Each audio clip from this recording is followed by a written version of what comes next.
So last week, we received a Morgan Stanley research report on the secondary watch market, and it was full of interesting statistics on pricing and got me thinking of where the market will be going over the next few quarters. First of all, the fact that major financial companies now do market research reports on the pre-owned watches still amazes me, and it speaks to how far the watch market has come over the past decades. Now, over the past few years, we have seen the demand for Rolex spike to a level where demand really truly does outstrip supply. The majority of Rolex ORJs have no product available in the cases to buy and won't even engage with a client who does not have an established relationship. Now, if we go back even 5 years, a typical ORJ would have 150 to 200 watches on display, and you could walk in and make a purchase and even negotiate on the price. Now, certain Rolex models have always traded over retail, think stainless steel Daytona, and the spread has been dramatic. If we go back 15 or 20 years, Daytona was the only model that traded over retail, and the premium was a few $1,000s. According to the Morgan Stanley report, Watch Chart shows 123 Rolexes that are currently in production that actively trade on the secondary market over retail of 23.7% on average. Now, this is a crazy amount. While it's down from January, where 145 models traded over 30% over retail, it's still an extraordinary number of units selling at a premium. While I think it's healthy to see a few pieces going over retail, this still seems like an excessive number, and I believe we'll continue to see fewer and fewer pieces with huge spreads. Daytonas in stainless steel and precious metal are truly rare and deserve a premium. Batgirls, Sprites, Pepsis are also in short supplies and justifiably sold over retail. But just because it's a Rolex doesn't mean it should be an over retail piece.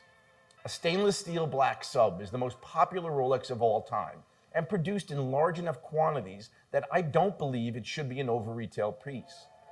Precious metal watches, day dates, especially in white metals, traditionally sold way below their retail price in the secondary market. Now, we've gotten to the point where we see Datejust selling over retail. Rarity deserves to come with a premium, and Rolex has created some amazing novelties that deserve a premium to get the first piece. But the fever, in my opinion, has gone too far. I believe if we fast forward 12 to 18 months, we'll see current production pieces that are not rare or collectible will come back to and below retail in the secondary market. Paying over retail for a 40mm day-date yellow gold with a plain dial makes no sense to me. Even cool dial Datejust are relatively common, and I expect they'll come back to a normalized level as flippers get squeezed out of the market with declining spreads. I predict in 18 to 24 months, a stainless steel sub-date should be back to trading very close to retail. And I also don't think this is a bad thing. With fewer flippers, true collectors and enthusiasts will be able to buy watches they want to wear and not just try to flip for a quick profit.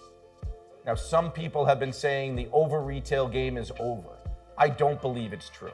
If you expect the real hot pieces, stainless steel Daytonas, GMTs, the OT Celebration, to be at retail anytime soon, you will have a long wait ahead of you. Now, Patek is another brand that has pieces trading at multiples, but far fewer. While Nautiluses, Aquanauts, and some new introductions trade over retail, the majority of the collection remains below retail in the secondary market, and there are still many bargains to be had in the brand. We've seen Nautilus and Aquanaut pieces come down over the past year, but they are now steady and actively trading at current levels. I believe many of the complications, chronos, and especially perpetuals are of value, and while they never shot up like the sports references, they have corrected, and I believe over the next 12 to 18 months, they will spike back up.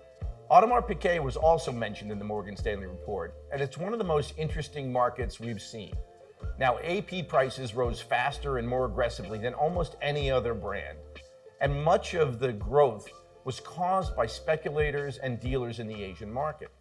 In the first quarter of 2022, we saw prices rising almost weekly, and Royal Oak perpetuals and other complications doubled in price in a very short time. The fallback has been slower, but still dramatic. Now, many of the basic Royal Oaks are now back to just over retail, and certainly well below where they were 6 months ago. Over the past 6 to 8 weeks, we've seen a dramatic rise in activity selling AP, which tells me we might have found the proper pricing level. But I think because of the dramatic losses many dealers and collectors took on AP pieces, I don't expect prices to bounce back anytime soon, but should remain steady at the current level.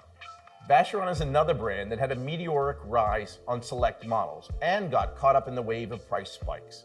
It's now quickly come back to being a retail brand. Now, the lessons of the last year are obvious. Not every watch and every brand deserves to be traded at above retail. When too many people jump into the same models, prices will rise, but eventually something else will become the latest and greatest piece and prices will correct.